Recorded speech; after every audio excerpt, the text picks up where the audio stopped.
Ladies and gentlemen, welcome to Clubhouse Chat. Yeah.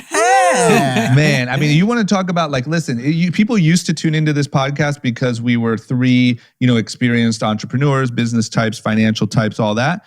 Now, I really think they're just tuning in because we're three rising stars in the world of Clubhouse and they want to know how we're doing it. Yeah, yes. I feel the fame coming. It's pretty cool. It's different. It's a different type of fame. It's a different level of respect. And it's just nice to be here. I've had a few different types of fame experiences in my life. The Clubhouse one is my favorite. Yeah. I feel you. We just ask it when you see us out in public. Just approach us nicely. Don't start taking pictures, doing all that. Yeah, it's all the oh my God, you guys are the Clubhouse guys. Just tone that down a little. We're human too, You want me to tell you a funny story real quick that will relate to this? Is one time I was on I was hiking, up like Runyon or whatever, and I was talking on the phone, and the guy in front of me stopped and turned around and said, "Are you the guy from Short Story Long?" Because he recognized my voice. No way. Wow. Yep. So that is when you get to the level of Clubhouse. That's what's coming. So just be careful. Be careful talking out loud in public because you will be spotted. I just got to whisper. Yeah. Or maybe use a fake British accent. Tim does or Pete does good accents. Yeah, okay. Oh my God. Okay. We got a lot to talk about today. We have a lot of good topics. We got, we're going to talk about Harvard, which Dee's really excited for. We got to talk about Rihanna. We got to talk about the next biggest stock that just hit the market. Of course, we're going to talk about everything going on Clubhouse, and then we're going to end with our winners losers content, which is everyone's favorite segment. But first, we're going to start us out with a really great interview. And we're going to Dee, why don't you tell us who we have for the interview today? Well, we have Jon Oringer here today, the founder of Shutterstock. If you don't know what Shutterstock is, multi-billion-dollar company, publicly traded. Amazing story of Jon started this business and became one of the most successful New York tech entrepreneurs. It is a must listen and a great story on how he got started and how he's going to make Miami the next hot tech scene. We talked a lot about Miami here. He may have convinced me that it's possible. Let's get into it. Okay. Let's get into it. All right, everyone. We have a very special guest today, Jon Oringer, who, those of you listening to the podcast, you've heard my friend Angelo Satira, who came on a few times. That's how actually I met Jon, probably in LA years ago. And obviously haven't seen him in a while, mainly because he moved to Miami. And that's one of the reasons why I wanted to get him on. But he's also the founder of Shutterstock, which, I mean, if you have a business like I do, I feel like everyone has a Shutterstock account at this point. Otherwise, you can't exist. So, Jon, welcome. Thanks for having me. Good to see you. Yeah, it's great to see you. So, I thoroughly do enjoy your sunset pictures that you post because you're getting the most epic sunsets in Miami. But before we talk about Miami, Shutterstock is such an amazing story because I felt like you're a more representative of my era of entrepreneurship, which is you have a couple bucks and you go start a business and you kind of hustle and you make it happen. Whereas in this era, it's as soon as you have a concept, it's about raising money. And then as soon as you raise money, you start focusing on raising the next round. And then once you raise that round, you're talking about the next round. And then you SPAC it up and you become a billionaire. So that's the model today. But you started a long time ago with Shutterstock. And I'd love to hear for the listeners to hear that backstory.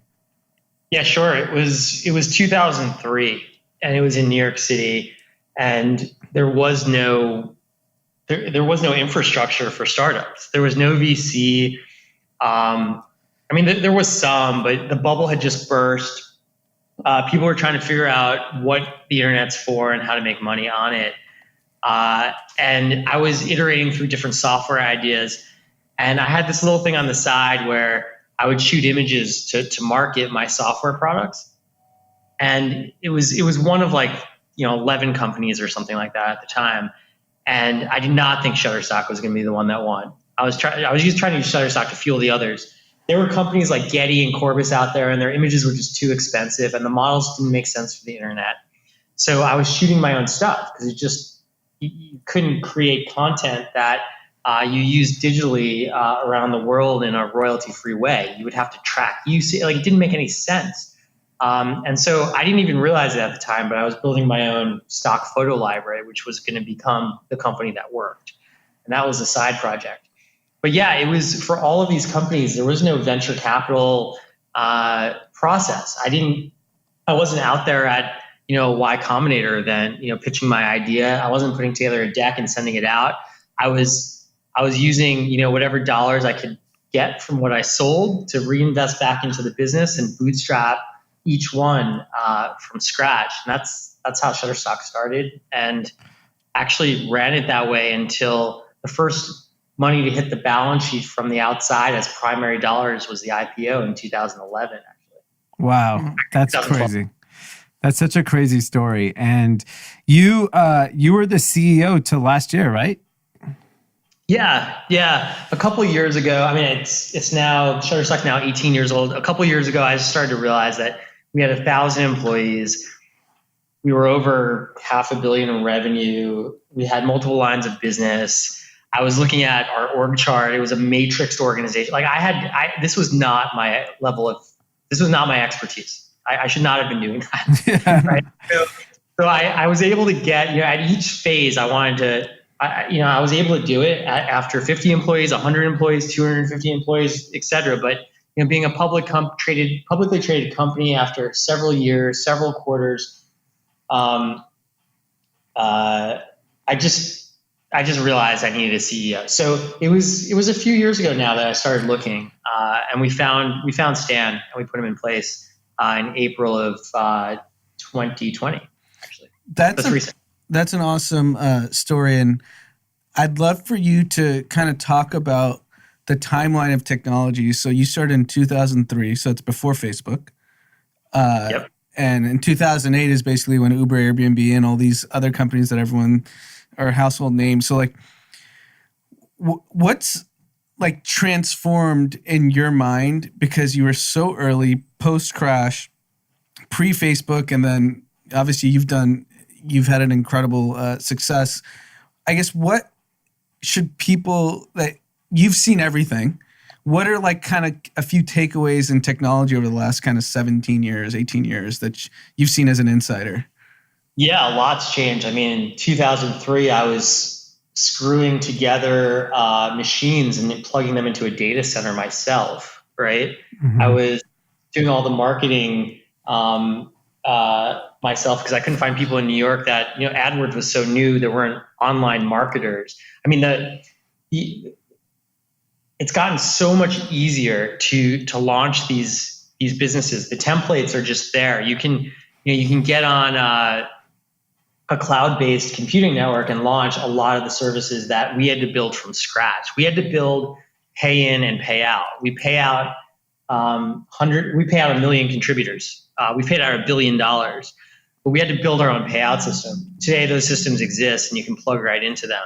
So in a way, it was a little Wild West, and it was like if you could put together all the components of the business, you can be successful. Today, it's a little different. All those components of the business exist, and you can have them all on day one, but you have to be the first with the most cash to get to, a certain stage in order to be one of the three that win in that market.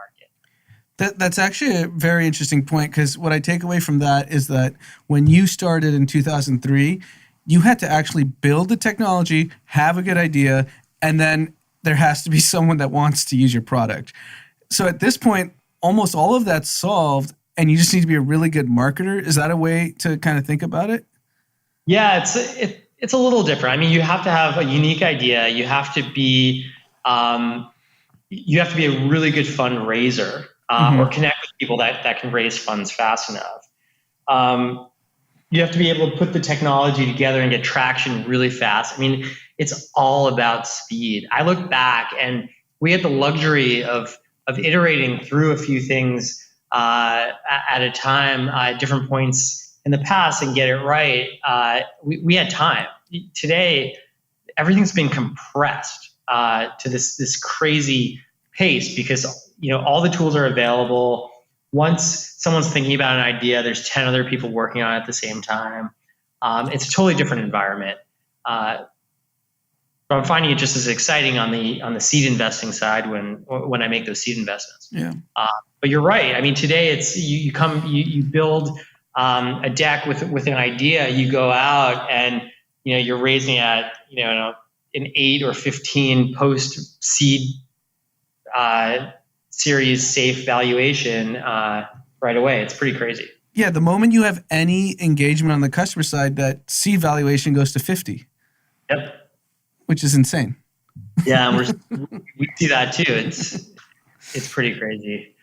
And I think the other interesting thing is your educational background.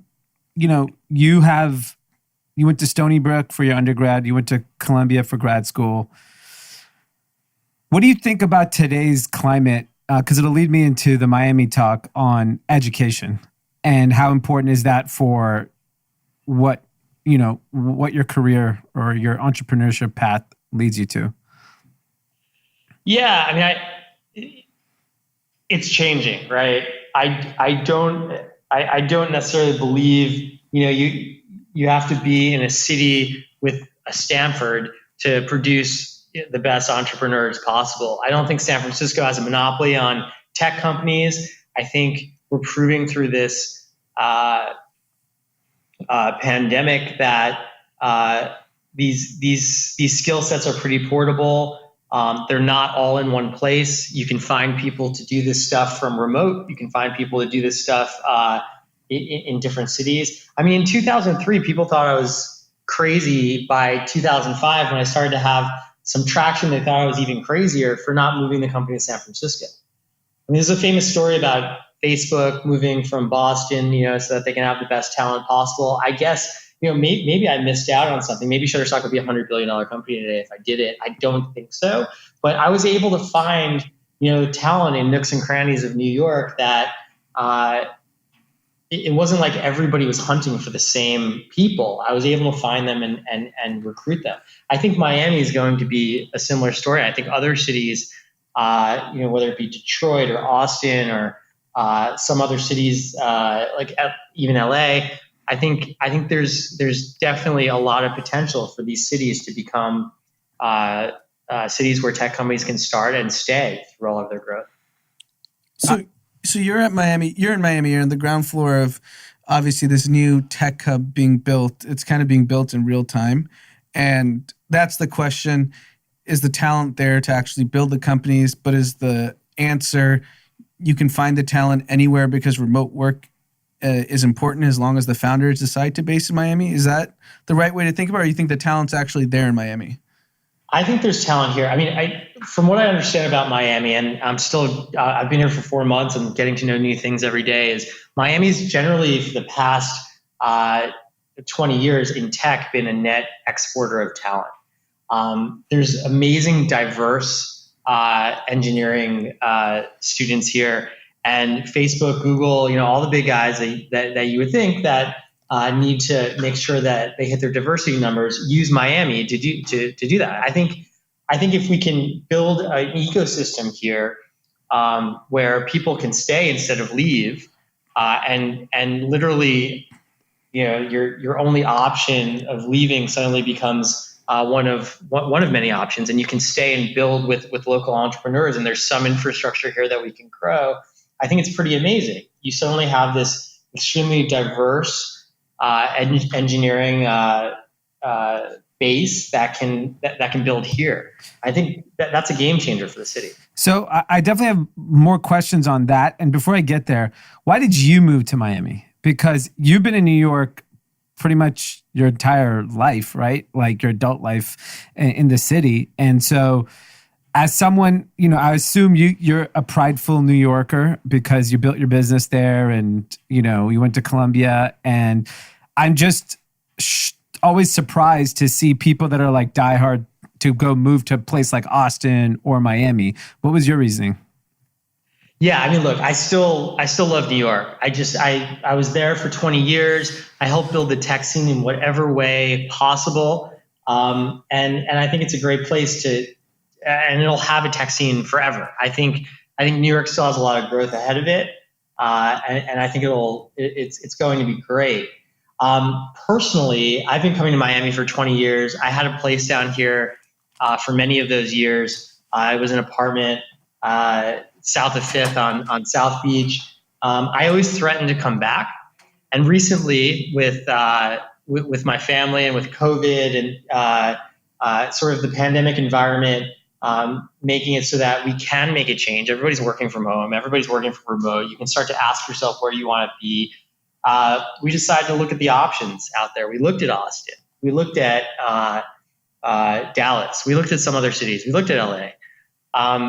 I'm most familiar with Miami. When we looked at Miami, we found a place here that we'd like to live in, and it kind of worked out.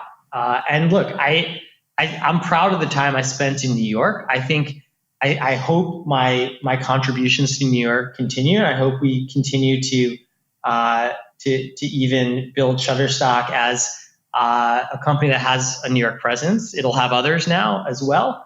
But I think it's pretty fun to be in a place where things are just starting. And in a way, Miami kind of feels like there are some aspects of New York in 2003 here right now. Wow. Cool. And so from when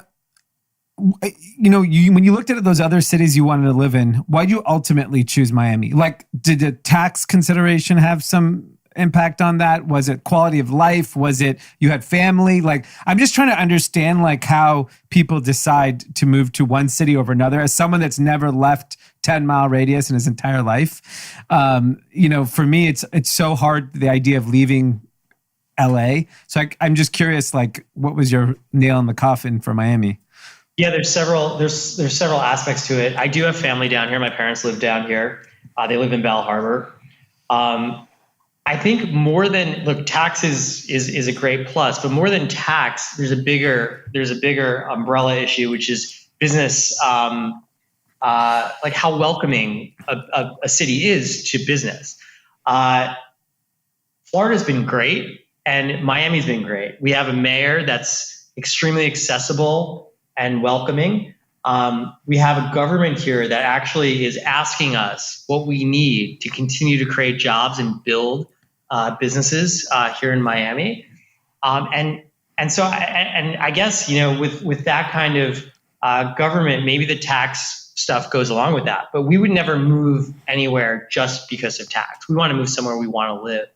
And what we were looking for is a place that we can raise our kids, that that's a nice place to live, that we can also do something amazing and interesting in technology. I mean, with me working half-time on Shutterstock now, and the other half spending, the other half seed investing and also incubating businesses, this just seemed like a perfect place to do it.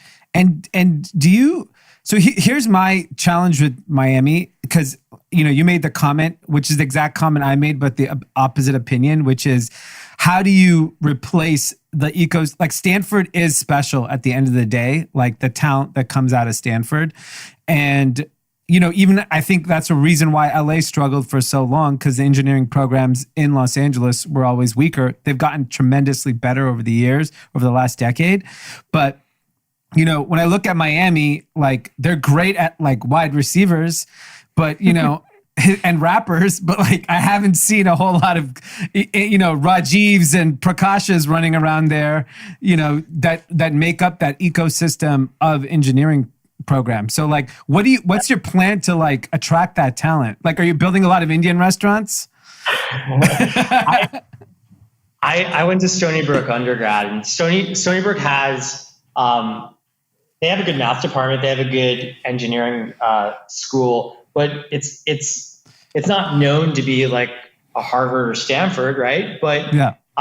There's one of the best algorithmic trading businesses out of Stony Brook called Renaissance, right there. I think I don't know. I met tons of talented people at Stony Brook. I think it's more than just the university; it's the ecosystem.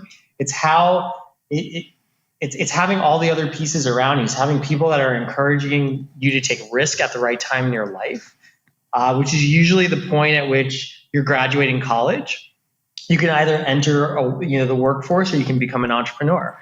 And those two paths take you in different ways, and understanding kind of the balance between risk and reward. I think that's a much more important lesson than, being at, a department of engineering that's in the top X in the country. I think there are lessons in all of this. I mean, being an entrepreneur, this, Dee, like it takes hustle, it takes book smarts, it takes street smarts as well, but it's a balance of all of these things. If you're academically perfect, you're never going to be a good entrepreneur either, right? Yeah. And so it's about finding that mix, and I believe that mix of person exists in all of these universities around us. It's just the ecosystem around it to develop them that we have to work on more in some places. Yeah, I mean, I totally agree. We saw that a week and a half ago, that a Wall Street Bets Reddit board outsmarted the quote-unquote smartest hedge funds.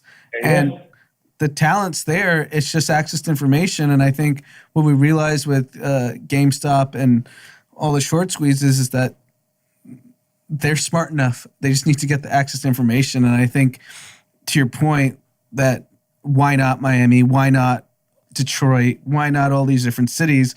As long as people have access to information, we can foster talent anywhere. That's how I feel. Yeah, I think there's a few steps. I think Miami, we need to get out of this net exporter of talent kind of situation that we're in, which I think it's not going to take much. Already people I meet are thinking, how do I start a business here in Miami? I think we need the network effect to continue to build. So you need businesses, and then you need those businesses to start being successful, and then you need people to leave those businesses and start new businesses. And that's how I saw it happen in New York. That's how it's happened in Boston. That's how it's happened in everywhere else except San Francisco also. And it can happen outside of Silicon Valley.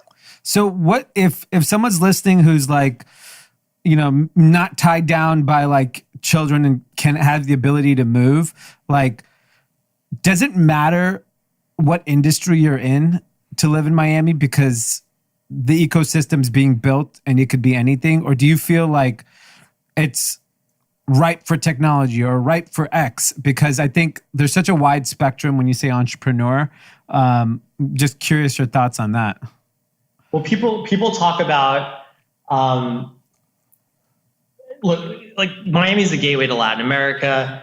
Miami has, it's super international and diverse. I think when you look at a business that's been successful in the US in the English language, you can probably ask yourself, like, does that exist as a Latin American type company? If it doesn't, you can probably build it. And I think when people look for like the Uber of X, you can look for the Latin American version of pretty much any company. I think this is a great place to start with that kind of thing. That's interesting. And then do you feel,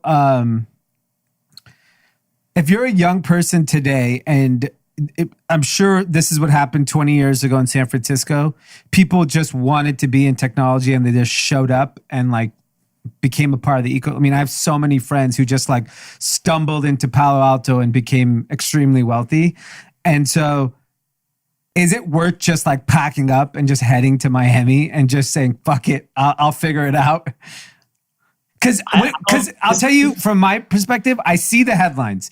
I see people like you moving. I see a lot of big, very, very powerful names moving. I mean, you guys aren't wrong often. So you get enough power there. There's something's going to happen. I don't know what, but something's going to happen. Yeah. I mean, the fact of the matter is the pandemic has taught us you can do a lot from anywhere. Right. And I mean, I can tell you, I think Shutterstock's changed forever. We see people that still do amazing jobs that may not live in New York and go to the headquarters anymore. So what do? It's not like they're going to leave the company. Shutterstock's just going to adapt like every other company on the planet, which means there's going to be multiple headquarters. There's going to be a lot of hoteling. There's going to be a lot of people traveling to different places and working from different offices. I think if you come here to work for a company that's starting in Miami, or you come to Miami to work for a company that's somewhere else, those are two good. I think you can have a good outcome with both strategies. There is hype. I mean, there's a lot of but I mean, there's also a lot of people. I mean, I've never seen this many people from New York down here questioning whether they're going to stay or not. And a lot of those people are going to answer yes to the question. We are staying. Yeah. We permanently moved here. We live in Miami now. And there are some people that have said that. There are some people that are on the fence. I don't know. I mean, we'll see. We'll see how many do stay, but it's going to be a lot more than zero. But I think it's going to be harder to replicate the story, Dee, you just mentioned, because it was all concentrated in one city that has 700,000 people, and it was the biggest wealth creation we've ever seen. Now it's fragmented. So you can't actually just stumble into a city because they're everywhere. They're in Miami, they're in Austin, they're in New York, they're in San Francisco, they're in LA now. But it's also about opportunity, right? So like if all these powerful But I do folks, agree, 15 years ago, you could have stumbled in like a drunk guy in a bar and get rich in San Francisco. Yes. Yeah. We know a lot of those people. I'm just saying, I would rather stumble in a Miami outdoor bar and My get point rich. is, it's just harder because it's fragmented. You have obviously Jon and all these incredible entrepreneurs that are there, but they all used to just be in two cities. Yeah. Now they're like in a handful of cities. So it's harder to stumble into the drunk bar and meet Jon. Yeah. What part do you hang at, Jon? I know that city's fully open. A lot of things are open down here, but I haven't been going out that much. And then what are you working on in terms of your investing side? Because you've been talking about that a lot publicly. So I'm curious to hear what your kind of dream there is. Yeah, I mean, like I mentioned earlier, I spend half my time on Shutterstock. I spend the other half on seed investing and incubating. And we call the entity Pareto for the 80-20 rule. There's a lot of 80-20s that, being an entrepreneur, that rule applies often, right? Like you should spend 80% of your time on 20% of the problems. We have a list of 100 ideas, but there's probably only 20 of them that matter. But, it's hard to know which 20 there are. That's why we call the entity Pareto Holdings. And I work on it with my friend Ed Lando, who's my partner in that. And we're trying to build whatever businesses we can and do a lot of them down here in Miami. And is there any is it technology based or is it broad? Like what's kind of the thesis? It's all technology. It's a lot of business to business SaaS. It's a lot of software. There's some consumer product stuff in there, but it's mostly business to business type stuff. Got it. And then from my view. Got it. And then I just have a question that we talk about a lot on this podcast. And so as a person of, you've done very well. You're obviously a very wealthy man. We always talk about what are billionaires' responsibility to society, right? In terms of doing good, putting back into the community. And there's clearly people that that's a big part of their kind of mantra in life. Do you feel what you're doing in Miami is part of that effort? Do you feel are you doing other things? I'm just, you seem like a very thoughtful person and I'm just curious, what's your thoughts on it? Do you feel like you have a sense of responsibility because of the wealth that you've accumulated? Yeah, I definitely do. And there's lots of philanthropy we do as a family and that I do on my own. I think ultimately you also have to focus on what's fun, right? What you want to do every day and kind of mix that into also what's good. I think creating jobs ultimately is a great thing. And I like building businesses. And if you build successful businesses, you create jobs. And I think doing that down here, I think is great. I mean, I think you can look at, this may be a controversial type of way of looking at it, but I think, it may be a little too capitalistic for some, but I think ultimately at the end of the day, if you're creating jobs and you're building businesses, you're helping out the world and the community that you're in. And at the same time, that's something I enjoy doing. Yeah. Agree. I mean, I think that's such a important way to think about it. I always just wonder like how, people process that, because I'm more of a believer of, teach a man how to fish than just give him food. And because I do believe that, that's something that we do internally with incubating new brands, is like, why not help give people the skills they need to be successful on their own? Because I think that does ultimately make a bigger impact on society than writing a check. Yeah, I totally agree with that. I mean, I've made philanthropic donations where I can see exactly where the money goes. I've also made them where I can't. When I'm building a business and I can actually see the people in front of me that I'm paying a salary to, that are making that money because we've built a successful business, I think ultimately that's the best contribution I personally can make. Okay. And that's what I'm doing in Miami is great, especially with the sector that needs a bit of growth down here. I think it'll be great if we can grow Miami into a tech hub. And then my last question for you, Jon, since you've been an insider in tech for 18 plus years, do you think regulation is coming for big tech meaning Facebook, Google, Amazon? Is that actually going to happen, or is it just kind of public theater and politics right now? Yeah, I think it's inevitable. Something's going to happen. I don't know how impactful it'll be. I don't know if it'll actually produce the outcome that people that lawmakers want. I don't personally know how to solve that problem, and I don't think I've seen a solution to it. Breaking up some of these companies in the way that we've talked about breaking them up is not going to it's not going to help the consumer. It'll actually hurt the consumer. So right. I definitely think it's a great conversation to have. There's definitely stuff we need to fix. It's clear that nobody really understood what the social media monster would look like when we unleash it on the world. But it's clearly, I mean, there are positives to this. We need to make sure that we keep it as productive as possible, obviously. If you had to guess one company that is the highest risk of regulation of like all the names we know, who's at risk? I know they're going after everyone, but who can actually potentially they should be concerned? I think, well, with the election, it's definitely it's Facebook. It could be Twitter. Yeah. Look, I think we all kind of.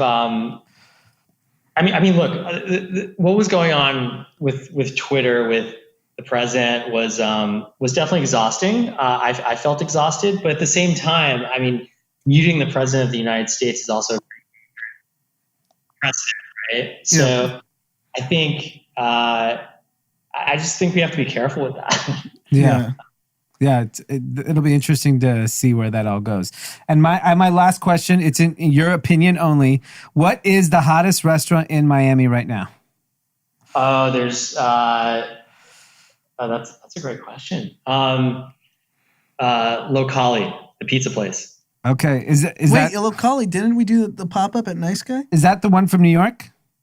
Yeah. We did it. That was our last COVID. That was the last meal we had. They did a pop-up at our friend's restaurant, Nice Guy in LA.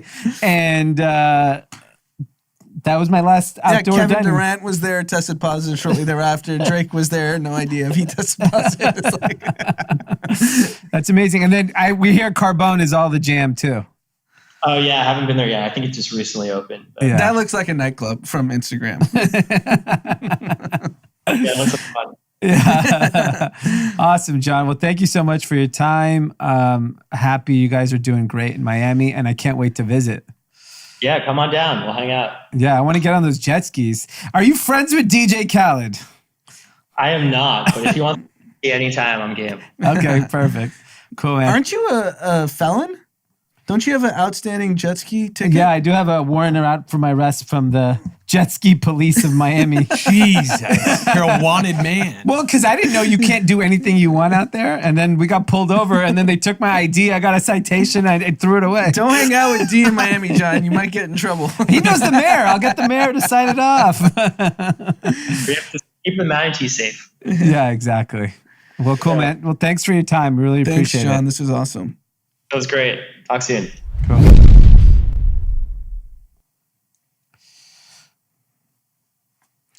So I read the article, and my takeaway was that they're rich temporarily halting. You need the SAT and ACT scores.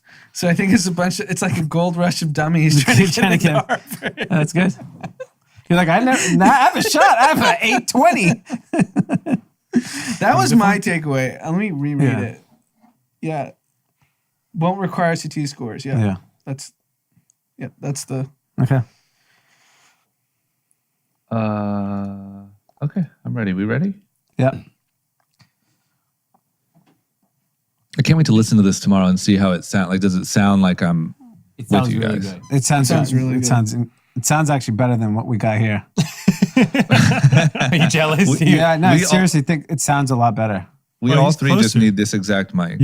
You got up close. It's like the same model. It's just the USB version. Got it. Okay. All right. Okay, we good? Yep. Okay. What an interview. Incredible interview, and You're like a real Awesome. Charlie Rose. Minus who the is? whole like pants off thing. I don't really I want was like, that. where are you going with that? Yeah. I just mean the interview skills, man. The interview skills. You guys are good. Give me more. I don't want to say Matt Lauer because that's worse. That's worse. With Charlie Rose with pants. Larry Larry King. King. Yeah, Larry King. Yeah, Larry Larry King Yeah. went out without any scandal. Yeah. Larry King's my guy. R.I.P. the legend. Yes. R.I.P. the legend, man. Never got canceled. Yes. I hope life cancels me before social media does. That's my only real goal. That's funny. Okay, first thing we got to talk about is that flag that you fly so proudly. My alma mater. Your alma mater, good old Harvard. What's funny is we gave a shout out to a woman's father last week. I think his name was Terry Black. And the daughter reached out saying, thank you for the shout out. And she was like, my dad thinks you went to Harvard. And she's like, looks like it's working. See? See? I'm not kidding you. I think that flag has helped how much people trust us on this podcast. Yes. Dee doesn't have the courage of a Harvard man because in our interview that we just had with one of the more successful tech entrepreneurs that we've ever seen, he made the case how you can find talent anywhere. He went to Stony Brook. He said he's in Miami now. He thinks you can foster talent from anywhere and forget the backgrounds. And Dee, shut the fuck No, up. I brought it up. Harvard man did not say you got to go to Harvard. No, but I did. Where were you, man? In the face of a real... That's not accurate. That's not accurate at all. I said I brought up that in Miami there's no Rajims and Prakashas running around. Yeah, and you but don't have the talent. You didn't fly your brand around. you softened up, I think. I think when shit gets real, you don't stick up for your people. When you get No. a billionaire that didn't go to Harvard, you kind of get a little timid. Well, he went to Columbia. It's not like he still went to one of the best schools in the country. I'm just saying, you're like the rapper that claims a gang, and then when someone catches you in the club, you're like, nah, man, that's all for show. Yeah, he's a studio gangster. I'm a studio Harvard guy. That's what it is. So the good news, Harvard Harvard's applications are through the roof. Do you think we had anything to do with that, maybe? I think it's a heavy influence of our listener just understanding the power of the school. I mean, given what we've seen, recently with, my man Andy taking over Amazon, Amanda hitting us with the poetry at the Super Bowl, Barack with the new book. I mean, it's just like classmates are doing well these days. But let me tell you this, classmates. I mean, I wonder how many of those people have realized that you could just go to Amazon and for $40 you can kind of accomplish the same goal. Yeah. I think so. Here's the real story. Harvard applications are surging, and this is not just at Harvard. These are all the top schools. So, Anand, what's your thesis on this? I think it's because of the pandemic, they're not requiring SAT scores because you can't go to testing facilities to get a proper SAT score. So there's this window where you can try to sneak in. Yeah, like dummies are going to sneak in. Yeah. Because you could go to loophole? Well, there's no. You can't. If you were a senior last year or junior, you couldn't take the SATs. Like, where were you going to go? What facility? So when I was in high school, I skipped my SATs. This would have been my opportunity. Yeah, you could have gone to Harvard. Yeah. I don't know how they're going to decide. 57,000 applications. Yeah, everyone's like, this is my shot. Yeah. I didn't apply to Harvard. I was like, it's a waste of time. Yeah. I know I'm not going to get in. I mean, I knew I was going to get in, so, it's a very different story. I don't have those problems you do. I mean, it's so funny to me how, like, nothing makes sense in, like, the news or the statistics. Because, like, every other story that we've talked about this whole year is how MBA admission is down, college matters less than ever. And here we are. Harvard, higher than ever. I also think it's just the barrier to getting an application done. So when we were in high school applying to a college, you actually manually had to write your application. So yeah. That weeded a lot of people out. How many people were like, nah, never mind. Now it's just like filling out any application online. You click 10 boxes, write a paragraph, and boom, you're a Harvard applicant. Yeah. Damn it, man. But also, like, it just seems like, don't you think there's still a lot of uncertainty if you're going to really get the bang for your buck? I mean, what if, this South African or UK variant flares up and there's no school? Like, I literally thought this whole thing was going to just crater, like, expensive college admissions. So I think it has cratered your run-of-the-mill expensive college. Look, at the end of the day, Harvard, Stanford, these colleges are going nowhere, right? There's still enormous groups of wealthy people that want to get the best education in the world. Those schools will always be fine. It's going to be these, like, off-brand schools, and I don't want to mention because maybe some of our listeners went to them, but, like, you don't need. It's the same thing when people ask me, should you get an MBA? Because there was a recent post of all the MBA programs of, like, the Amazon, I think it was Google, like, where they all went, and they all went to, like, top MBA programs. Getting an MBA from a lesser known school or an area that doesn't have a specific expertise, it becomes less and less relevant. So I just think there'll always be demand for the best, and I think the smaller schools will get hurt. Yeah, it's going to be a flight to the top. Yeah. So you're going to have the top 10, 15 schools that will, I'd say even 20, 25 schools that will always have unlimited demand. Because here's the other issue is internationally, especially of a wealthy class, are so obsessed with these brands. Yeah. So that even if the smartest kids in the US aren't choosing to go there, you're just going to pack it with all these international kids. I mean, that's Harvard MBA. Half of Harvard, I don't know what the percentage, but everyone there, I mean, there's so many international kids, and you can charge them more. They're more profitable to the university. And I also think, the lesser institutions are going to get creamed. Like, they'll probably go bankrupt, a lot of these universities. Yeah, I agree. Don't you think there's, like, a massive, massive business opportunity? Like, I see a potential world where, let's say, the top 15 schools survive, the remaining 25 have a lot of trouble, whatever that math is.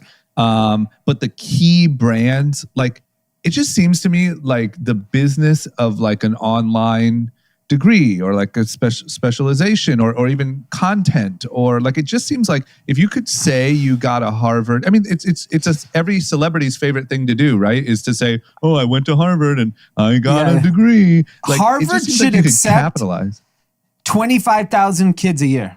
Instead of whatever it is right now. Harvard should accept 25,000 kids a year, 2,000 or what? I think the freshman class is like 1,700. I forget, whatever it is. It's small. Though it's like a lottery who gets to be on campus, or it's a higher tuition for those that can afford it. They get to go on campus and get the collegiate experience. The rest is done, work from home. You get access to the campus on certain days if you want to live peripheral to the neighborhood. It should really be 1,700 on campus, 10 million virtually. Yeah, sure. That's what I'm saying. I think it's a 10 million type. Well, do you really? I don't want Pete to be a classmate. Yeah, okay, Pete's like, he's Wisconsin. He's Wisconsin. Why not? Pete, I think in the future, I think in 10 years, Pete, the Pete of 10 years from now should be able to go home at night and study and have an online Harvard MBA. I think Pete from 10 years from now will still opt to go to Wisconsin. Yeah, I'm not gonna lie. I don't give one single fuck about no Harvard shit. Hey, I could care less. True. I might as well go to a tech school if I'm gonna go to Harvard. Don't you think there's also an opportunity, what we were talking about at the top with, you put up a Harvard flag and we have a podcast that reaches a decent number of people and now people think Dee went to Harvard. Why wouldn't you just TikTok with a Harvard sweatshirt and a Harvard cap? Yeah, that's the cheaper alternative. Imagine if you just are like the That's what we have to sick do. dancer You just with do the all your Harvard TikToks sweatshirt and Yeah. a Harvard Harvard. cap. They're like, holy crap, this Harvard 'Cause dancer. I'm an old Indian. This guy's yeah. from Harvard and can dance like this? Yeah. Yeah. And he's So Indian. I will say when you look at Dee, you're like, it's believable that he went to Harvard. If you look Yes. at, little Huddy, I don't know if it's equally Yeah. as believable. But if he puts get rid of the look, the the look. locks. Yeah. Just do the hat, Yeah. the classic Harvard hat, Harvard dad hat. Harvard dad hat, He doesn't Harvard even- sweatshirt, and just hit all the moves. I agree. I He doesn't think even there's have to take an the hat opportunity, man. I just think look, we live in a day and age where kids are getting educated on Reddit about investing and they're like literally, making a huge impact on the market. Like, I just think there's an opportunity to take such a powerful brand and then the fact that like these middle or lower level colleges are going to get creamed and offer this like designer education at a more accessible thing, Yeah, I mean, that's why things like the Lambda School, for people that don't know, you go pay some money and it's you learn engineering skills and you can be an engineer. Yeah, but I You don't want need a to go fucking Stanford. Lambda hoodie. You know what I mean? I want a fucking maroon and white Veritas. Yes, and here's the thing. I'm going to start a new program. It's $199. I get you the merch. It's like That's a what whole you do. package. You get Yeah. the merch, you get the 5 keywords. I know, and you get like you went whatever the You send a square newsletter. is. Yes. Like, Yeah. this is where the restaurant is on Yes. campus that I used to like you hang get out the with. phrases to drop Yeah. to prove that you went to Harvard, The and porcelain. then I'll give you a license plate frame. It's all about the license Yes. plate frame. Yes. Yeah, and then you get like a newsletter that has like some business advice. Yes, Yeah. and I'll even put letterhead. I'll make you fake letterhead. What was Oh, the yeah, Winklevi yeah, that's Secret good. Society Club they were on? Is that Porcelain? I think it's the porcelain. Yeah, Okay, yeah. That's I what think you so. need to know. it sounds right. I'm more of a skull and bones guy. Wow, a Yeah, Bush guy, George huh? Bush. Yeah, I'm Bush. Wow. Okay. Okay. How about this? A lot of your fellow graduates, I would assume, over at LVMH, have just the interesting move here. So Rihanna partnered with LVMH, and we talked about it back when this happened, to make her Fenty brand, which was apparel, high end stuff. They've shut it down. Or paused it, maybe. Maybe I don't have all the information, but the clip I saw was shut it down. That's because of like COVID traction, or their time is spent somewhere better, or what's going on? Yeah, so it's a bit of a deceiving headline. So they did shut down her high-end brand that she had partnered with LVMH on, which are much higher price points than probably her consumer is used to. And what they did instead is Savage Fenty, which is the direct-to-consumer online lingerie business, is absolutely on fire and just raised $115 million. And L. Catterton, which is a fund that is partnered with LVMH, was the lead investor in that round. So I think they decided, like, we love Rihanna, we're just going to invest in this business that has more legs. And so I think it's just like a shift of where they're focusing their resources. Got it. And everything we've heard about Savage Fenty is the business is just like incredible and it's growing like crazy. So, I mean, Riri will be the stock symbol, in my opinion. Launch it today. Yes, I mean, that thing is going to the moon. If you had Riri to the moon, it would be the biggest thing in the world. Yes. Forget Dogecoin. Yeah. I'm Riri. I mean, Riri Riri Re-record. Yeah, have her do a coin too. You should do both. Do it all. I mean, they must have taken a sizable L here, right? I mean, there had to be some. Money. Yeah, for sure. if I had to guess, is that apparel is just tough, and beauty, you have 90% margins, so it's easier to iterate on beauty than it is on apparel. And then apparel just does not have the margins. Lingerie does. That's where the Savage Fenty's lingerie. That's the business they're really getting behind. But they're doing Plus beauty as well. Yeah, they do beauty as well. Yeah. I think luxury too. Like we always talk about, luxury is incredible if you like make it into the few that make it, but it's a hard thing to launch. Oh yeah, luxury is really tough, and I think with celebrities, especially of Rihanna's stature, 99% of her fans, at the end of the day, are price sensitive. Yeah. So it's not realistic that, sure, they may have loved the product and loved what she was doing. It's just not accessible to everybody. Yeah, I don't know if that model works. I mean, I think that like designers and stuff, they more look up to, or luxury, they more look up to like the designer. You know, they more look up to the whoever, name your favorite designer. But I mean, is there really like a celebrity name brand driven?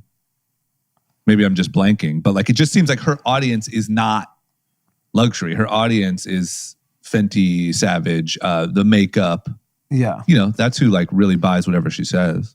Yeah, I think I'm trying to think from a brand standpoint. I mean, I would say we have like the Amiris and the whatever, but he's a designer. Like, what's a celebrity that's sold on Rodeo Drive? Yeah, I don't think that exists. I think Gwyneth Paltrow with Goop is probably like the closest thing where like her following drives luxury purchases. Yeah, but of luxury brands, right? Yeah, not her. Like she's more of the curator. Yeah, I just feel like really, really rich people aren't like just blind fans of celebrities like that. Yeah, I agree. You know, I think it's a tough category. Okay, well, good for them, man. I mean, probably I would guess if you took a look at it, it's a lesson in like if the shit's not working, bail out. Take the little L as opposed to the bigger one later. Yeah, and then have L Catterton invest all the money. Just need an L. You got to have an L. As long as there's an L, preferably with a Catterton after it. Or a VMH. Yeah, or a VMH, preferably. Or a Vuitton. Yeah. Okay, and then what about big day? The stock market is just a buzzing. Yeah. Bumble. Love the play on words. I'm telling you, man, that is the Bumble lingo. Yeah. Everything's buzzing. Whatever's Bumble, this is buzzing. The offices are buzzing. Well, the stock was buzzing today. Stock was buzzing. IPOs today up like 70-something% the moment it comes out. And I think the value of the company it was priced at was like $8 billion. So that puts it well north of $10 billion today. And made Whitney, is her last name Wolf? Correct.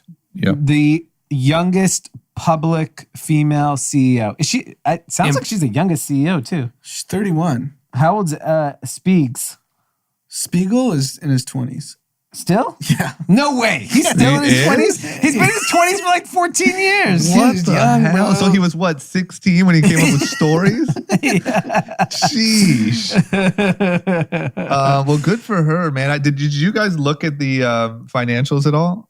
I just took a quick look and I think he did 360 million in revenue. yeah, here's the interesting part. Hold, Tim. I just got off. Sorry, Tim. Just got off this article. Spieg turned 30 this year. So Spiegs 30. Oh, come on. Okay. Hold makes on. sense. So he's Grow probably up. still the youngest. Grow up. Hold on 1 second, Tim. You one-trick pony. Just kidding. He's doing a great job. I'm sorry. I didn't mean that. Snapchat stock is on fire, by the way. I called that too 6 months ago. You did. Okay, Tim, yeah, ready? you did. So the first 9 months of 2020, Bumble did 376 million with a net loss of 84 million, which, you know, in today's world, it's nothing. Nothing. Lose a 84 billion. million. Here's the struggling part I have with the numbers. In 2019, which is the exact same 9-month period, so with 376, first 9 months of 2020, first 9 months of 2019, 362 million. So no growth. With a net profit of 68 million. So they swung $150 million loss and To the stock maintain. went up 73%. What is unbelievable? The last round Oh was my 3-something gosh. billion. So this is why it's a store of value. Bumble is a store of value. What the fuck does that mean? What what's- does it you not just mean? using Bitcoin terminology for It's a everything? store of value. It's DeFi. Bumble is DeFi for dating. Got If you it, want to got invest in DeFi dating, Governance, staking, DeFi, machine learning, AI, Bumble. Decentralized dating. decentralized dating. I mean, Yeah. the numbers doesn't matter. It doesn't matter that the revenue barely Isn't that went up insane? 1%. They had $150 million swing in profit and only a $14 million up in revenue. It's great news. So it's just a store of value then. It's DeFi. That's the explanation. Yes, I mean it's clearly It's just wild like to me, man. I'm beating a dead horse here, but like it is so wild that like you want to talk about fundamentals. Like Yeah. fundamentally, when you look at the trend that's happening, I just don't. How do you justify it? Do you know what the first 3 letters of fundamental are? Fun. Fun. As long as you're having As fun. long as you're And having like, fun. I'm not talking shit about Bumble. Like, great. I'm happy No. that a 31-year-old female founder has a $10 billion company. That's awesome. It's great news. But when you look at 2020 over 2019, it's significantly worse. This is why GameStop is so undervalued. I agree. I I mean, completely agree. GameStop, everyone in America knows GameStop. Yeah. Yeah. Store of So there value. you go. So 50 billion. Yeah, DeFi. Oh my God, man. I'm starting my own coin. It's called DeFi. You should. I Store think it's value. billion overnight. Yeah, You'll be a billionaire overnight if you did that coin. DeFi. I'd invest. Obviously, you will. Doge to the moon. I listened to the last pod about your 12 grand to get you out of here. That you have to make. You're like, Oh I'll my let Dick here. God. Go. It's You're a nothing. sense of math. You're definitely not a Harvard man. No, I'm a Wisconsin man. If he can survive for the next 2 weeks, he'll take the risk. Okay, well, shit, man. Props to Whitney and gang. It is a great, very well known brand. I cannot deny that. No, it's an awesome brand, awesome story. And the backstory is she worked at Tinder. We don't need to get in details. Ultimately left and then started a competitor and now is a $10 billion company. So great for her. I'm not hating on it. I was just identifying the numbers. I mean, Tinder's terrible. Wow. It's terrible. Well, it looks like Awful. we know what side you're on. How much stock did you buy? Yeah, he's I don't like buzzed, to- he's I don't- buzzing over the I stuff. don't like to release my financials like that. I like to keep those things under I wraps. actually You think re- you you should released only them 2 release your days ago. financials. Yeah. You should have a live view. We should have a link that you can click, and at any time you can check on Pete's financials. Pete's net worth. I'm up $6 today. Yeah. Oh my God. Okay. Well, that's the word. You guys want to do winners, losers content? Yeah, let's do it. All right. It's the end of the week. We got a holiday on Monday, long weekend. Are we recording? We're going to record Monday? Monday. Correct. Okay. So we're going We to move gotta from honor Sunday our to Monday. presidents. We're going to honor our all 45 of our presidents. There's one we won't be honoring. Oh, burn. what are you going to do? Tweet at us? Wait, can't. Okay, Dee, who's the winner? Who's your winner of the week? On the theme of on the success of the Bumble IPO, my winner are women. And the reason being is the Grand Running Club launched its women's collection. Nice spin. Nice spin. Yeah. So head over to grandrunningclub.com and check Do it out. for Whitney. Do it for Whitney to support the Bumble team. Buy yourself a pair of leggings, running shorts, and the everyday pant that I talk about so much. Yes. We launched for women. Use the code group chat and get a discount and give it a whirl. And be honest. If you do end up making a purchase, give us feedback. Give me feedback, Josh feedback. Tell us you love it. Tell us what you think you would do differently. We're trying to get into the women's game. So That's you big know. for group chat too, because like we always say, we have a lot of female listeners, and I think they like our opinions and stuff, obviously, because they listen to the pod, but we don't really make much for them. So now we do. yeah. Well, you have a game. I have a game for them that they absolutely love, but Yes. when it comes to the apparel side. Yes. Yeah, good. That's a good one. Anand, who's your winner? Tom Brady. Yes. Tom I'm Brady so happy you brought this up. did a boat parade, or the Buccaneers did a boat parade, Yeah. which I actually thought was kind of thoughtful. They didn't want to just Florida man it and have a bus going through the streets and typically how these championship parades are. So Tom Brady was absolutely blacked out during the boat parade. He took the Super Bowl trophy and threw it over, like in the middle of the saw that. river Yep. to another boat, then is effectively being carried out of when he exited the boat. He had to be held up by a Tampa Bay Bucks security guy. Yeah. And it was the most human moment that Tom Brady has ever had.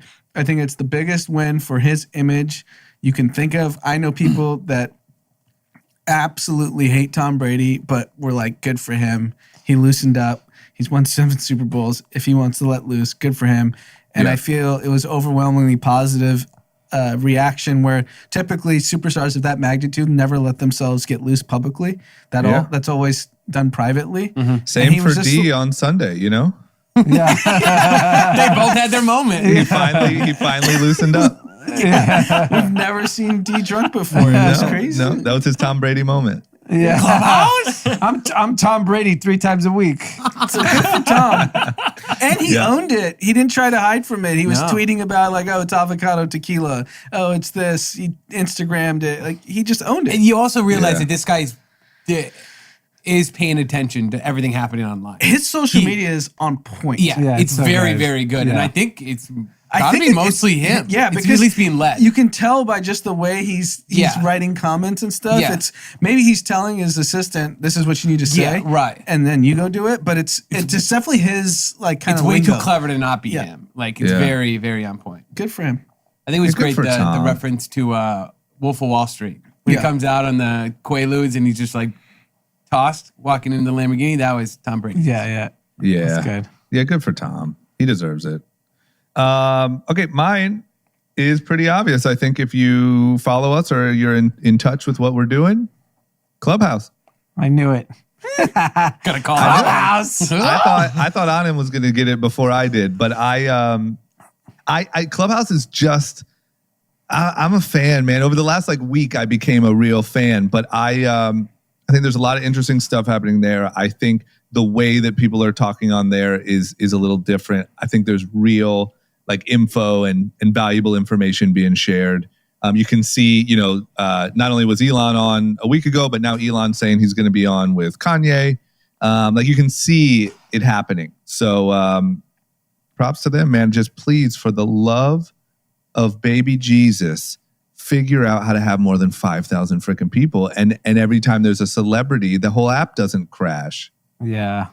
Figure it out. You have the smartest minds in the world in there on a Tuesday having a chat. Why don't you be like, hey guys, can you break for 10 minutes? Maybe at the end of this chat, we talk about how to make our app work. Yeah. Well, they only had 10 people working at the company. Unacceptable. Yeah, I agree. At this point, it's just that excuse worked last week. Well, it takes time. What do you got and Ben you're a Horowitz? Harvard man. What do you Didn't got go to Ben computer Horowitz science in there class at Harvard, for? man? Scalability, cloud can make computing, 3 calls. DeFi, decentralized Store audio. value. I'm doing decentralized store Forget value Elon. audio. Come see us. We're going to go on as much as possible. I've made that a mission personally. I will try to go on with some combination of us Yes. as much as possible. And while we're here, I would like to announce quickly that we are going to be on tomorrow at 1 p.m. With Casey Adams, and we're going to talk a little bit about his pod, the podcasting in general, and I'm sure you guys will hop on and we'll do a whole Q&A Perfect. sesh. It'll be Yeah, great. we were on Reset last the night fucking room. and reset the fucking room. We These two are just screaming the whole time. They're like, hey, Pete, reset the room. I'm like, yeah, I'm getting to it. Will you just give me a sec? Yeah, we were in there last night, and I just saw Mikey Taylor in the crowd and pulled him in, and he started talking about financials, and then our homie Zach White jumped in, asked a couple questions. It's just so, I don't know, it's so interesting. That doesn't happen on a podcast, No. No, there's definitely something unique, and we've talked about how there's going to be a flight to quality in Clubhouse, and if you don't say interesting things, you can't growth hack it. You can't growth hack keeping people in a room. I don't care how many followers you have on Clubhouse. Mm-hmm. If you're going to hold a room and you're going to talk, if you don't say interesting things, people will leave. They're fucking out of here.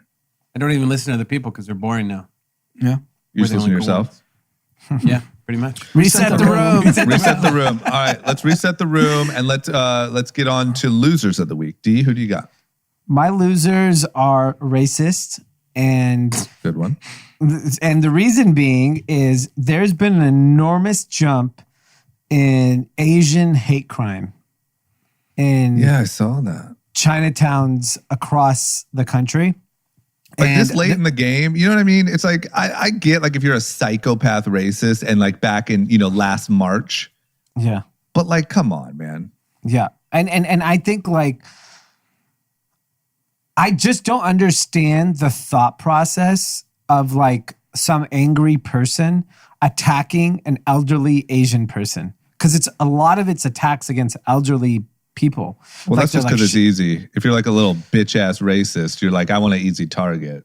Yeah, I mean, I just don't like, and it's so sad to see that like, the simplistic mind of a racist where they see an Asian person and they equate what's happening in the world with that one individual. Yeah, they're it's such beating like up like people from Thailand. yeah, like what are you doing, dude? Yeah, like it doesn't even make sense, the thought process, and I don't get it. And like, I honestly don't even know how do you stop it, right? Like, it's just one of those things where like this type of behavior just starts snowballing and it becomes copycat. So it's like, I think law enforcement really has to step in here and in those particular neighborhoods need to like figure out what to do quickly. Because otherwise it can spiral out of control. Yeah, it just blows my mind. And, we talk about online educations and Reddit, and it just blows my mind how completely stupid so many people still are. Yeah, it's insane. I just don't You're even beating up understand like 80-year-old from Thailand because of the coronavirus. What are you doing? yeah, like how do you reconcile that in your head that makes sense to you? Yeah, QAnon, man. Yeah. March 4th. That's right. What's happening? March 4th, Biden's gone.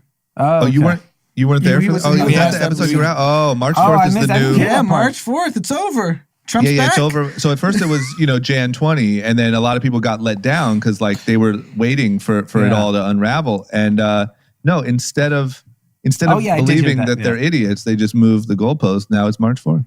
So when that happens, it'll be, Oh yeah, then Trump is taking over, and actually Joe Biden has been doing his press conferences and everything from a fake White House that's built on the Amazon lot in Culver City. So he's not even in the White House. Oh, okay. just in That's Culver. good to know. So yeah. That's why I see so many Secret Service in Culver, huh? Oh, yeah. Yeah, all the This suits. guy- yeah. This guy's sitting on YouTube looking this stuff up all day. Yeah, I That's see why he that. knows. That's why I couldn't make it in today. I was doing some deep reporting. It's a deep dive. Deep dive. and deep dive. Anand, what's your loser? My loser is the CEO of Uber, Dara. Wow. He was asked a question today because Tesla put 1.5 billion in Bitcoin, and someone asked the Uber CEO, "Do you have plans of using any of your cash reserves in Bitcoin?" The way you answer it, if that's not your plan, like, "Hey, no, that's just not for us right now." Like, all good. We'll take a look at it in the future. But he made a snide comment about, like Uber is fine on cash reserves. We don't need to put it in Bitcoin. Basically, like kind of scoffing at Tesla for doing it. And At the richest man in the world. he got the whole crypto army anti-Uber today. So if you go on social media, it's all these crypto guys on Twitter talking shit about Uber. It's like 2021 branding. You're a consumer-facing company. Don't talk about effectively a brand, which is Bitcoin now, negatively, because you're going to affect your own brand to millennials. Millennials care about Bitcoin. Whether you give a shit about Bitcoin or not, just keep your mouth shut. Yeah. Don't go against the storm. I agree. I think if you're a CEO in today's day and age, you got to be thoroughly briefed on on everything. the trends. Yeah. Yeah, you shouldn't talk shit about GameStop. You shouldn't talk shit about Bitcoin. Elon, Rogan. I mean, Kanye. the fucking El Anything with an internet Presidente. backing. El Presidente got lit up simply for saying that he sold his GameStop shares after getting his ass handed to him. Like, you have to be so careful. And he's the leader of some of these, you know. Yeah. He took a And I actually $700,000 felt loss. that was the first time only followed El Presidente since the pandemic, so I can't speak to pre-pandemic Presidente. It was the first time I saw him nervous.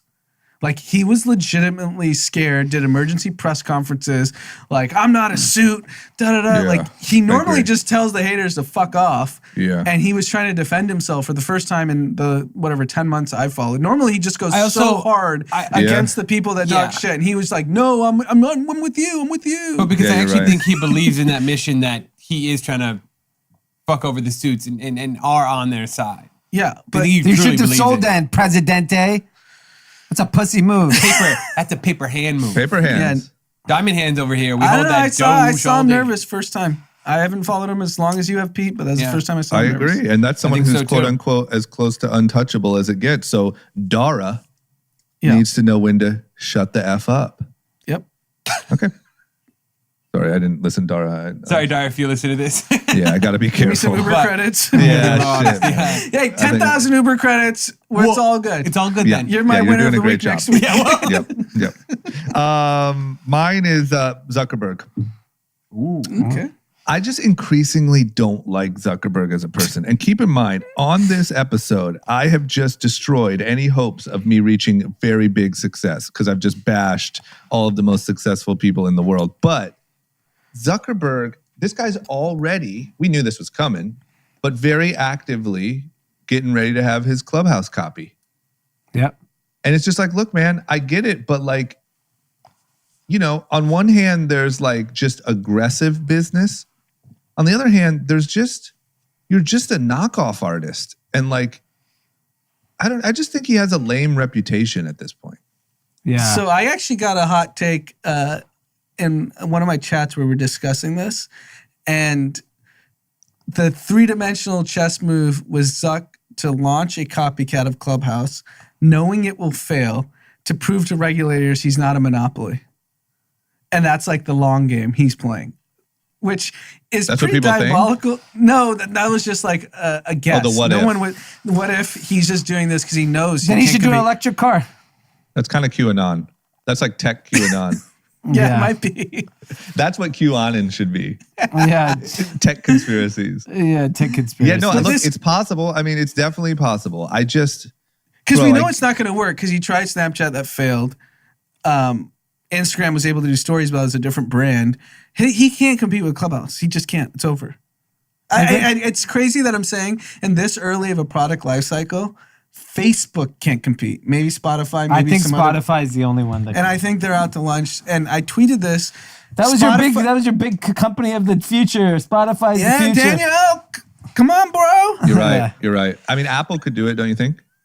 I don't think they can. It's not big enough. And I tweeted that Spotify should buy Clubhouse, offer $10 billion today, and that would be their Facebook, Instagram moment. So like it. Clubhouse just raised it $1 billion. They're not going to sell for 3. They're not going to sell for 4. You offer 10. 10, they're doing it. Yeah. I mean, I they think have you're no right. revenue. They do zero. I mean, it's like 10 people, They each get started $1 billion. yeah. They're 10 employees. Here's $1 billion. Here's $1 Yeah. billion. Or, here's Yeah, $1 or billion. offer yeah. 20, which Facebook did to WhatsApp. WhatsApp had 0 revenue, 30 employees. Yeah. Just, you have to, like Spotify, this is like your moment. Do you have balls, Daniel? We'll find out. We'll find out. Balls. Yeah, man, I completely agree. But I just don't like, I don't know, man. It seems like Dux is just a little too ruthless. Yeah.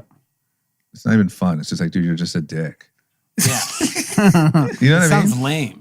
It's just like, Platform business. yeah, and I think that, I don't know. I think that adds up eventually. Okay, You might do. what- Wait. Last thing. Do you think the big podcasters like the Simmons of the world and Rogan's feel an existential threat with Clubhouse, or they're not even taking it seriously yet? Why for them, no reason to take it seriously because of the amount of money that is No, I know. guaranteed locked in for the next 5 years. Yeah, you're safe for 3 years. I don't Yeah, know if you're But safe here's- longer than that. I'll tell you why I don't think it's gonna I've listened to a bunch of Clubhouse rooms. It is not a podcast. No. It's a very, very different form of media. And I think both will have to exist. I agree. I don't think both will exist, but it's just how much time does someone have? Unlimited time. Unlimited time. You don't. Are there 48 hours in a day now? Store of value. I have to listen to as time. much? Time is a store of value, and it just goes up. Got it. Okay. Yeah, everyone, everything's at a record high. TikTok has record usage. Video games, record usage. Yes. TV watching, record. 80 million people watch Queen's Gambit in 24 hours. Yeah, exactly. You know what? While Maybe needs to be. While they were in Clubhouse. You know what? Maybe could be disrupted on is- Discord chatting. You know what could maybe be disrupted is phone chargers. Because how the fuck is everyone powering their phone all damn day? Yeah, my phone's dead by like 10 a.m. You're telling me you just wake up and you're at one consistent stream of Clubhouse while on Instagram, while checking your favorite Twitch stream, while heading over to a pod? I just have it plugged in all day. Yeah. Where's everyone listening? Just can't leave a wall? It's just just random sounds all through their apartment. Like Alexa's Probably. playing one thing, their phone's playing another. Yes, while they're playing Call of Duty. Yeah. Oh my God. Yeah, I think just like anything else, and we talked about this briefly, but like, who the hell knows? But my guess would be there are stars that emerge on Clubhouse, and then maybe they end up doing like a big podcast deal, because you have like a star that emerged. I think some podcasters are like I saw Tom Bilyeu already doing a show on there. On So Clubhouse.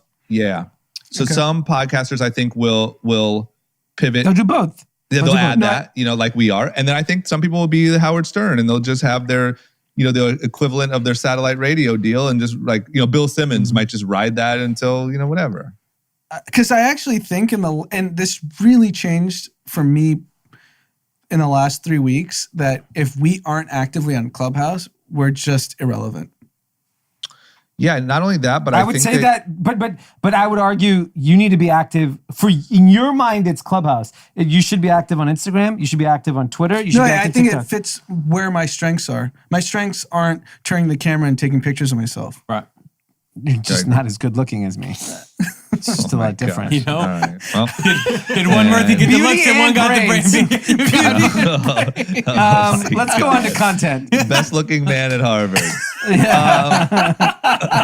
Okay, what is our content recommendation? I mean, as delusional he is, he's the Leonardo DiCaprio of Harvard. Yeah. You're right. Yeah. Totally Holy, right. you did not just fucking It's make a low that bar. comparison. No. Yeah. No I mean, way. have you seen the Winklevi? Yeah, you're right. They're you know not what? lookers. I'm getting casted as a model before those guys. Yeah, of course. 100%. 1000%. Zuckerberg? Yeah, they're no Army Hammer, Yeah, exactly. What? Stay away from the Army Hammer. Content. My content is a must see. Oh boy. It is on Hulu. It is boy. the Britney Spears. Yes. Yeah, I knew it. Unfucking believable. Free Britney. I want to free her now. Free Britney. Like Does she live around here? She lives in the Valley. Yeah. She needs to be freed. Her dad's a fucking psycho. So he owns I gotta all the watch money? it. I saw clips. What's like what's the most Conservative shocking shit. thing that It's just you've seen he's controlled her money and her life for over a decade. legally though? Yeah. Yes. In a So court she of law. signed it over to How does him. that Yes. work? How do you have a child? You that, gotta like- watch it. Okay. You gotta watch it. I don't want to. I don't know. You know what? I think this is the one content recommendation you've given that I will absolutely watch tonight. Yeah, you should watch it. It's really crazy. It's really interesting, and it's obviously very sad that the dad from day one seemed like he was only about money and didn't really care about her. Are they like the drugging mom's- her? You think? I don't know. I don't She know. looks like she looks. When you see her Yeah. on social media, she looks not all there. Yeah. So I don't know, but it's I don't know. It's really interesting and it's scary what a conservatorship is. Yeah. It's fucking scary. I'll watch it. that- Yeah, maybe we should join you the guys Free Britney know- campaign. Do you know if somebody else that famous or to that level has that same No, situation? I don't. That's what's so weird. Not How do you pull familiar. that off? Like, where was like Joe Jackson and like all the other famous controlling parents? Where step your conservatorship up? Yeah. Control your kids. You know what I mean? Mr. Spears figured it out. Yeah. Yeah. Just kidding. That's horrible. I will. I'll watch it. I'm really curious about that because I got kind of sucked into the social media version where people were saying that she was leaving clues. Yeah. And so, okay, They've been good one. they've been saying that all along, even when she was doing the TikToks. They were like in the comments, they're like, wear a yellow shirt in your next TikTok Yeah. if you're in trouble. Yeah. And then Yeah, she, then would she appear in a did. yellow shirt. Yeah. Yeah. She's in trouble. Yes. Yeah. If you So we cannot gotta see free it, you're her, blocked. man. Yeah.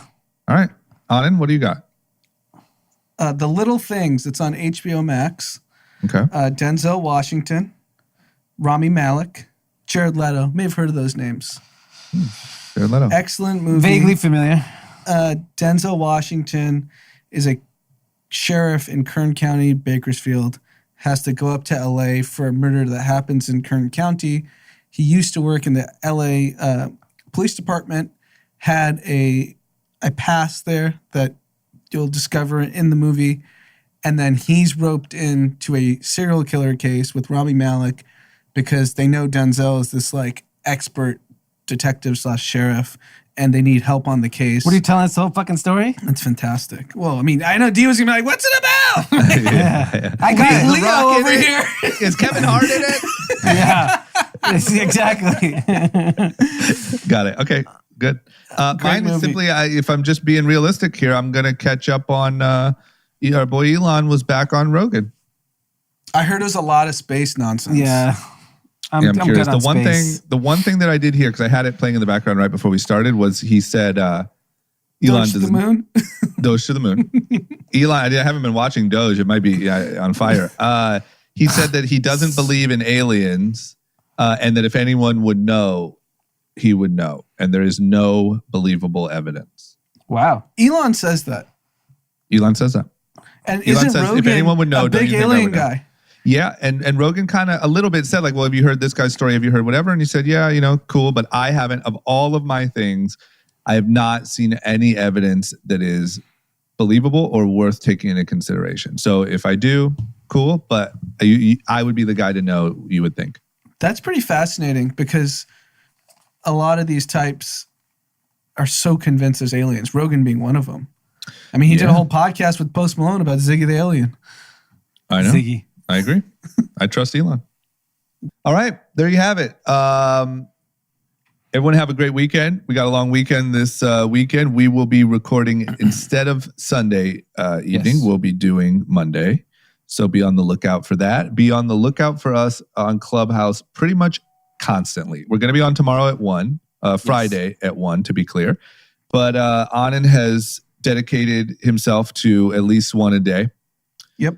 And I'm sure we'll be jumping in and out of those as well. So there you have it. Do we have shout outs? We sure Of course we do. Let's close with some shout outs. Let's go, Pete. You give the ones you have, and we'll close with our Mariano Rivera of shout outs. The closer over here. Okay, first up, hey guys, I've been listening for a long time listener of the pod and recently got my sister hooked as well. So we have Anthony. I'm going to butcher the shit out of this last name. Botazaru. How do you spell it? Botezzatu. Okay. It's good enough. All right, we'll go with Botazaru. Botazaru. Tomorrow is her birthday, aka Friday. He would love to give her a big birthday shout out. Her name is Natalie. Happy birthday, Natalie. She is a mindset coach, motivational speaker, and musician based out of Santa Monica, just over there, and is doing some amazing things with her space and community. So happy birthday to you. Her IG is Natalie, NATHALIEBOTEZATU. So thanks, guys. Thanks, Anthony. And happy birthday, Natalie. Happy B-Day. Okay, Tim, the rest is all you. Okay. I got a couple DMs. I got Juan Garcia said that he is driving with his girlfriend Kim to Yosemite for the weekend, and he's going to introduce Kim to group chat on the drive there. So he says he's been a Kathy for a long time, misses the live events like one at Peppermint Club, and this is his first shout outs. He's excited about that. And Fabian said, love the pod, love what you guys do. Thanks to Paul Ripke, who mentioned group chat in his podcast. I've been listening since 2019. Nice. I've never thought I'd learned so much about finance, investing, and business in general. Group Chat University. You guys really keep me motivated to focus on my goals, and this is much appreciated. Special shout out to my boy Pete, whom I could have met completely wasted at one of the bars at State Street during my exchange at UW-Madison in 2016. Who knows? But what I know is that being on an exchange in the US is by far one of the best decisions I've ever made. Go Badgers. Cheers to you guys from the middle of Austrian Alps in Innsbruck. So he was in Sick. Austria and went to Wisconsin. Our man. Yeah, listen, Yeah. next time when you're coming over to the US, we'll give you better priorities. Yeah, we'll get you to Harvard. Well, he Get says, you to Harvard. he says Pete, he's you didn't even excited stay for there. the- What are you talking about? He says he's excited for the upcoming Clubhouse sessions, even though the time difference kills his sleep rhythm. Yeah. Okay, committed to it. Yeah. And don't we got Robbie got the Rona? Yeah. Yeah, we're getting to that one. Robbie Tim, got do the you- Rona? Robbie got the Rona. That's what my notes say. Damn. Uh-huh. How did it take him this long? What's wrong, Robbie? You should have gotten the Rona back in May. Yeah, I guess, I'm shocked, some people yeah. get it, others don't. But he'll be fine. Yeah, Yeah, Robbie he'll will be fine. He's We a wish young, you a healthy man. Very Speedy quick and recovery. Yeah. Happy birthday to my amazing fiance and soon-to-be wife, Amanda Johansson. No, it says pronounced Johansson. I didn't read It's- that far it yet. literally says I know. I had to read this before. Joe Hansen. Keep that all in, please. Okay, honey, you go ahead. her birthday is on Valentine's Day, and she's turning the big 3-0. She's been focused this last year with working from home and coordinating everything for their wedding. They've had to cancel their wedding 2 times, but third time's the charm. They're getting married May in Joshua Tree. A lot of Rona in Joshua Tree. Robbie Yeah, practically careful, lived in careful. Joshua Tree, right? Yeah, Yeah. very, very questionable Joshua Tree. I truly appreciate all the time that we've all put into recording. Scratch that, Tim. I truly appreciate all the time that his fiance and soon-to-be wife has put into coordinating their wedding. He can't wait to marry you. Amanda is an avid listener of the pod and loves it when you guys chat about fashion topics specifically. Keep them coming. Happy soon wedding to you and Amanda, and congratulations. Wow. Ooh, Amanda, you got a good one. Yo, Hansen. Joe Hansen. Johansson. Oh, that's good. Really got me with Okay. the J to start it off, but it's okay. And of course, our last shout out is from Wholesome Satoshi. Yes. Wow. Wholesome Satoshi says, "Hey everybody, hope you're having a nice day so far. I want to make my point clear. I have no bone to pick with drama or anybody you. from the pod. Thank you, Anna Satoshi. just trying to manifest a Jason Calacanis, Taylor Lorenz situation. Everything I say or do is in the name of banter and jokes. I've shared the love and simultaneously roasted everybody on the pod. If I didn't love the pod, I would have stopped listening and infiltrated somebody else's shout out section a long time ago." Okay. Thanks for clearing that up. Yeah, funny thing is that I never planned for this. My initial plan was to do one shout out, and now here we are 17 shout outs later. I've become the Banksy of the podcast world. That's true. Can I say one thing, or is he done? There's more. There's more? Say something. One thing, drama stays for one shout out experience of the podcast, and Satoshi shook. Yeah. Yeah, for real. This guy's scared. For real. Yeah. I mean, I stuck around and Satoshi came for my neck. I didn't even know we had an issue. God. Pete, if you want to stop forwarding my shout outs to Tim, I get it, but you have to admit, ever since I started doing these, you guys have been a lot more consistent when it comes to reading shout outs. I'm sure Carlos is grateful for that. I'll end this week with my winners losers content. My winners, Tom Brady and the Bucks. Yes, he's inserting himself right into the fucking pod. What the hell? Losers, Jackson Mahomes. Feel bad for the guy. All he does is make TikToks and everybody roasts him. Jackson's 2-second State Farm commercial cameo is some of the best television I've seen all year. My content is for our Harvard alum, Dee Murthy, and is one of my favorite movies of all time. The film is Homeless to Harvard. It's based on a true story and is an incredibly motivating film. If you like the pursuit of happiness, you'll like this movie. The best part is that the whole movie is somehow on YouTube for free, so no worrying about having to pay $20. Would love to hear your thoughts on it. That's good. Have a nice weekend. Okay. Okay, maybe that'll be on the weekend watch list. Yeah, add it. Guy Is that created it? his own segment. I know. What the fuck? It's I time know, for what the fuck is Satoshi's wrap up. First topic. Okay, is that it? Is that all we got? Yeah, that's all it is. We had a great piece today on the newsletter about Black creators, and especially those on Clubhouse. They're pretty much the reason Clubhouse has gone mainstream at this point. Yeah, I agree. Yeah, It's great. I agree. It's a great breakdown. Yeah, so Chrissy went in a huge deep dive on that. So make sure you go into your inbox and check that out. And if you're not subscribed, head over to mellowstreetjournal.com and get signed up. Every Tuesday, Thursday, emails come out. Deep dive. Perfect. There you have it. My friends, have a good weekend. Enjoy it. Valentine's Day weekend. Valentine's Day, I hope you have a loved one to cuddle up with. And if not, cuddle up with yourself, and enjoy it. Yeah. Jesus, that was depressing. Cuddle up on Clubhouse. Yeah, cuddle up with Cuddle Clubhouse. up on Clubhouse. God knows I'll be there. Oh, poor Tim. Damn, Tim, we're not making any progress there yet, huh? No, maybe I'll Okay. meet someone on Clubhouse. Yeah.